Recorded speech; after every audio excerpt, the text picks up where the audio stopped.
Cette vidéo, je vais vous lire le texte du pacte arabo-sioniste, que je préfère appeler jordano-sioniste puisqu'il a été signé par la famille hachémite qui règne sur la Jordanie jusqu'à nos jours, et surtout parce qu'il a été appliqué par eux en 1948.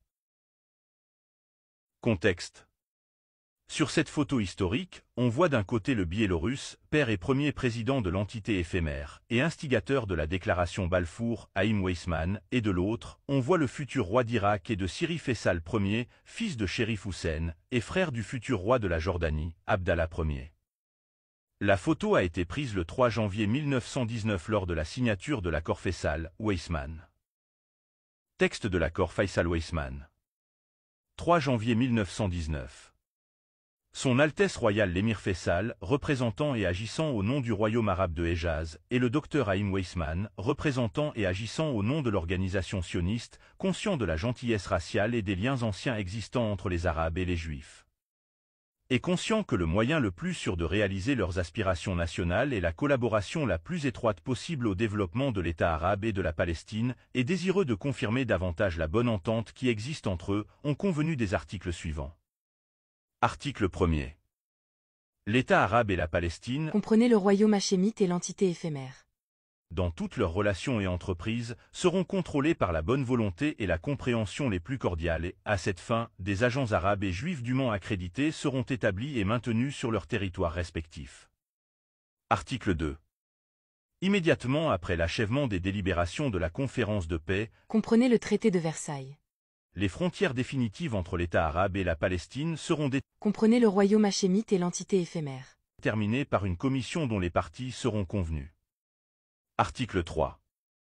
Lors de l'établissement de la Constitution et de l'administration de la Palestine, toutes les mesures qui offriront les garanties les plus complètes pour la mise en œuvre de la déclaration du gouvernement britannique du 2 novembre 1917 seront adoptées. comprenez la déclaration Balfour, Article 4. Toutes les mesures nécessaires seront prises pour encourager et stimuler l'immigration des Juifs en Palestine à grande échelle et, le plus rapidement possible, pour installer les immigrants juifs sur la terre grâce à une colonisation plus étroite et à une culture intensive du sol. En prenant de telles mesures, les paysans et fermiers arabes seront protégés dans leurs droits et seront aidés à promouvoir leur développement économique. comprenez les Palestiniens à qui on n'a rien demandé, Article 5. Aucun règlement ni aucune loi ne peut interdire ou interférer de quelque manière que ce soit avec le libre exercice de la religion, et en outre, le libre exercice et la jouissance de la profession religieuse et du culte sans discrimination ni préférence seront à jamais autorisés. Aucun test religieux ne sera jamais exigé pour l'exercice des droits civils ou politiques. Article 6. Les lieux saints mahométans seront sous contrôle mahométan. Article 7. L'organisation sioniste propose d'envoyer en Palestine une commission d'experts pour faire une étude des possibilités économiques du pays et faire rapport sur les meilleurs moyens de son développement. L'organisation sioniste mettra la commission susmentionnée à la disposition de l'État arabe au comprenez le royaume hachémite, fin d'une étude des possibilités économiques de l'État arabe et pour faire rapport sur les meilleurs moyens de son développement. L'organisation sioniste fera de son mieux pour aider l'État arabe à fournir les moyens de développer ses ressources naturelles et ses possibilités économiques. Article 8. Les parties au présent conviennent d'agir en parfait accord et en harmonie sur toutes les questions abordées ici avant le Congrès de la paix. comprenez le traité de Versailles, Article 9. Tous les différends qui pourraient surgir entre les parties contractantes seront soumis au gouvernement britannique pour arbitrage. Londres, Angleterre, le 3e jour de janvier 1919. Signé Faisal Ibn Hussein.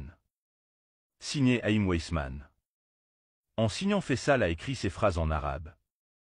Pourvu que les Arabes obtiennent leur indépendance, il parle du royaume hachémite, comme l'exige mon mémorandum daté du 4 janvier 1919 adressé au ministère des Affaires étrangères du gouvernement de Grande-Bretagne, j'adhérerai aux articles ci-dessus.